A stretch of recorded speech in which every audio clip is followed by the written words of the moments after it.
दुनिया ने अब तक कई युद्ध देखे हैं जिनमें लाखों नहीं करोड़ों लोगों की जान गई है और अरबों रुपयों का नुकसान हुआ है।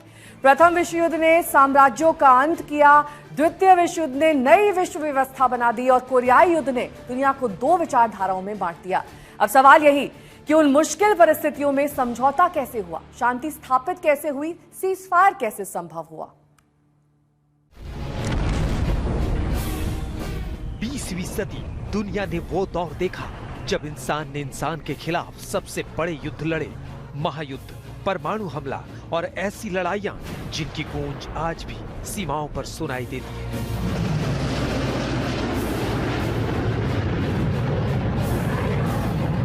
लेकिन एक सवाल हमेशा रह जाता है, जब पूरी दुनिया चल रही थी तो आखिर वो कौन सा पल था जब बंदूकें अचानक खामोश हो गई।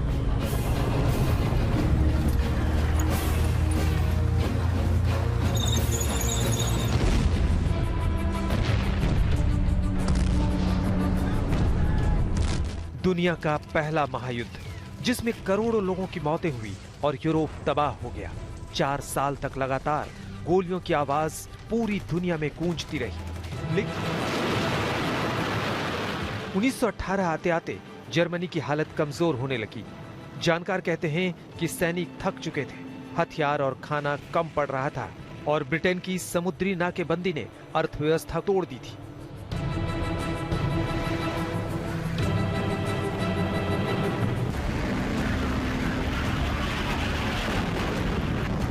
ऐसे हालात में युद्ध में एंट्री हुई अमेरिका की।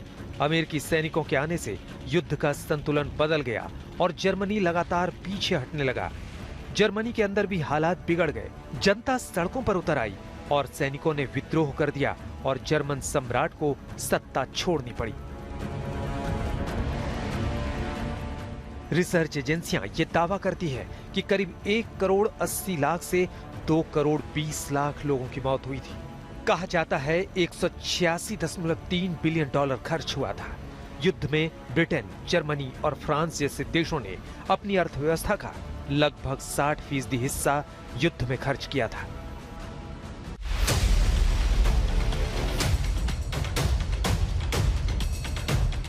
आखिरकार 11 नवंबर 1918 को फ्रांस में एक ट्रेन के डिब्बे में युद्ध विराम पर समझौता हुआ। 4 साल बाद दुनिया ने राहत की सांस ली थी। हालांकि युद्ध पूरी तरह खत्म नहीं हुआ था। 1919 में वर्साय की संधि पर हस्ताक्षर के बाद प्रथम विश्व युद्ध आधिकारिक रूप से समाप्त हुआ।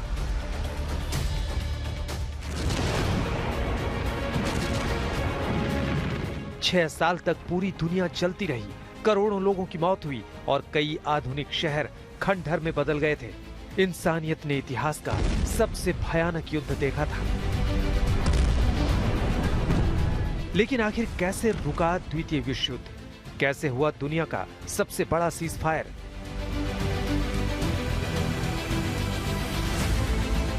उन्नीस में जर्मनी के एडोल्फ हिटलर ने पोलैंड पर हमला किया और इसी के साथ शुरू हुआ द्वितीय विश्व युद्ध। एक तरफ थे एक्सिस पावर्स यानी जर्मनी, इटली और जापान और दूसरी तरफ एलायंस ताकत थी जिसमें ब्रिटेन, सोवियत संघ और अमेरिका था।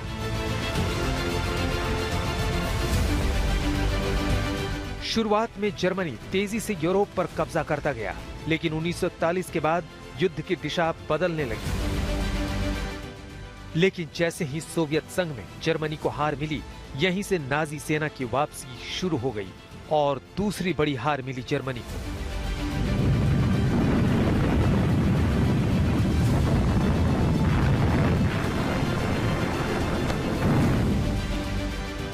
जून 1944 को मित्र देशों ने फ्रांस के नॉर्मंडी तट पर इतिहास का सबसे बड़ा सैन्य हमला किया था, जिसे डी डे कहा गया।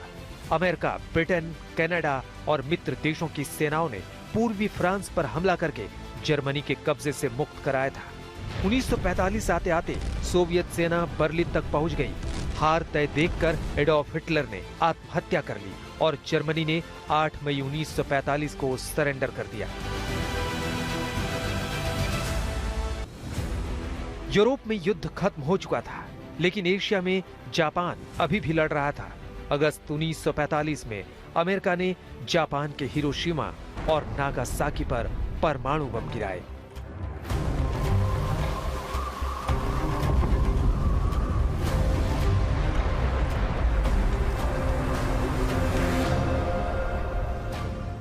इतिहास में पहली बार परमाणु हथियार का इस्तेमाल हुआ था।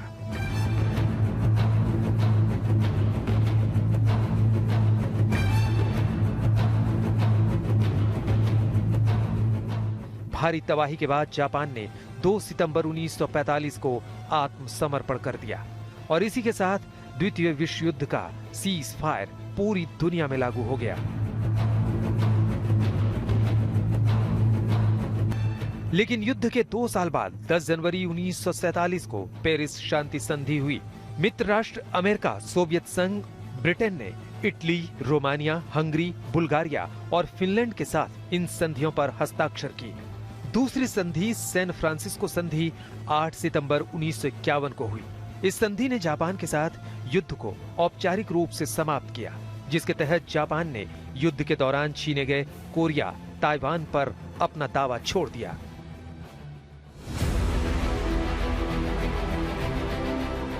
करीब 7 से 8 करोड़ लोगों की मौत के बाद दुनिया ने राहत की सांस ली, लेकिन इस युद्ध ने दुनिया की राजनीति, सीमाएं और शक्ति संतुलन हमेशा के लिए बदल दिया। द्वितीय विश्व युद्ध का अंत सिर्फ एक जीत या हार नहीं था, बल्कि एक नई विश्व व्यवस्था की शुरुआत थी।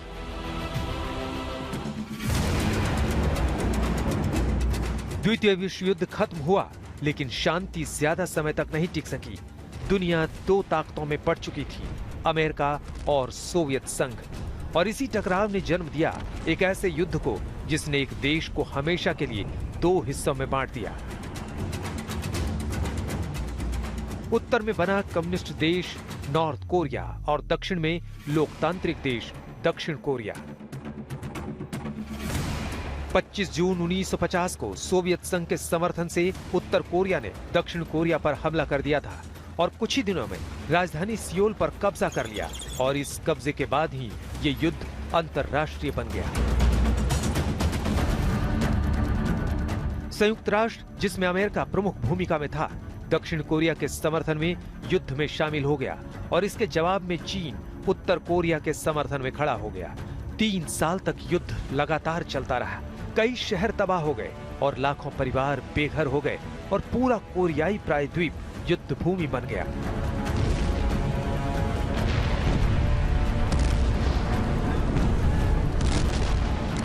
करीब 25 लाख लोग मारे गए, 10 लाख से ज्यादा सैनिक हताहत हुए, 30 लाख आम नागरिकों की जान गई और करोड़ों लोग विस्थापित हुए थे। उत्तर कोरिया की 20% आबादी खत्म हो गई थी और आज के मुताबिक $341 बिलियन खर्च हुए थे। 3 साल तक कोई भी पक्ष निर्णायक जीत हासिल नहीं कर पा रहा था। आखिरकार 27 जुलाई 1953 को पनमुनजोम में युद्ध विराम समझौते पर हस्ताक्षर। दोनों देशों के बीच 4 किलोमीटर चौड़ा डीमिलिटराइज्ड जोन यानी DMZ बनाया गया, जो आज भी दुनिया की सबसे तनावपूर्ण सीमाओं में गिना जाता है। सीज फायर तो हो गया, लेकिन तब से आज तक उत्तर और दक्षिण कोरिया तकनीकी रूप से युद्ध की स्थिति में ही है। कोरियाई युद्ध का सीज फायर की वजह से गोलियां तो बंद हो गई, लेकिन दुश्मनी खत्म नहीं हुई।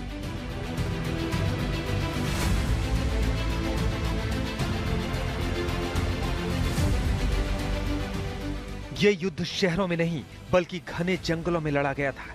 एक तरफ दुनिया की सबसे ताकतवर सेना थी और दूसरी तरफ गुरिल्ला रणनीति से लड़ने वाले वियतनामी लड़ाके। और जब इस युद्ध का अंत हुआ तो लाखों लोगों की मौत हो गई थी।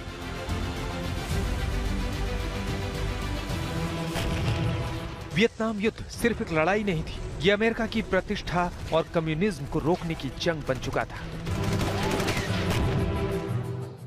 लेकिन सवाल वही, आखिर कैसे हुआ सीज फायर? अमेरिका को पीछे क्यों हटना पड़ा और दुनिया ने इसकी कितनी बड़ी कीमत चुकाई? 1900 के दशक की शुरुआत में वियतनाम फ्रांस की कॉलोनी था। द्वितीय विश्व युद्ध के बाद आजादी की लड़ाई तेज हुई और 1954 में देश 2 हिस्सों में बंट गया। उत्तर में कम्युनिस्ट नॉर्थ वियतनाम और दक्षिण में अमेरिका समर्थित साउथ वियतनाम। उत्तर के नेता थे हो ची मिन्ह, जबकि दक्षिण में एंटी कम्युनिस्ट सरकार थी। धीरे धीरे राजनीतिक तनाव गृह युद्ध में बदल गया।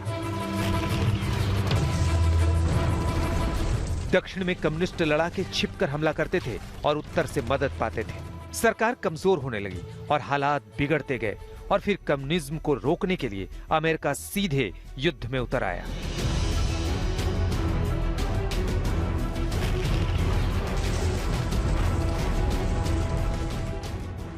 1964 के गल्फ ऑफ टंकिन घटना के बाद अमेरिकी सेना तेजी से बढ़ी। 1968 तक 5 लाख से ज्यादा अमेरिकी सैनिक वियतनाम में तैनात थे। अमेरिका ने उत्तर वियतनाम पर भारी बमबारी की। लाखों हेक्टेयर जंगल जल गए, गांव के गांव बर्बाद हो गए, लाखों लोग बेघर हो गए। और फिर 1968 में टेट आक्रमण हुआ। इस दौरान कम्युनिस्टों ने 30 से ज्यादा शहरों पर एक साथ हमला किया।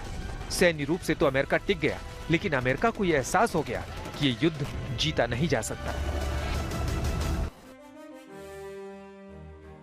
इस युद्ध में लगभग 30 लाख वियतनामी नागरिक और सैनिक मारे गए थे। 58,000 से ज्यादा अमेरिकी सैनिकों की मौत हो गई, करोड़ों लोग घायल भी हुए थे और विस्थापित भी हुए थे। 1969 के बाद अमेरिका ने सैनिक वापस बुलाने शुरू किए। लंबी बातचीत के बाद 1973 में पेरिस पीस एकॉर्ड्स पर हस्ताक्षर हुए। इस समझौते के बाद युद्ध विराम लागू हुआ। अमेरिकी सेना वियतनाम से हट गई, लेकिन लड़ाई पूरी तरह खत्म नहीं हुई। 1975 में उत्तर वियतनाम ने अंतिम हमला किया और दक्षिण वियतनाम की सरकार खत्म हो गई।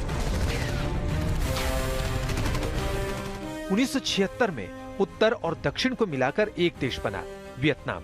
वियतनाम युद्ध ने साबित किया कि आधुनिक हथियार हमेशा जीत की गारंटी नहीं होते।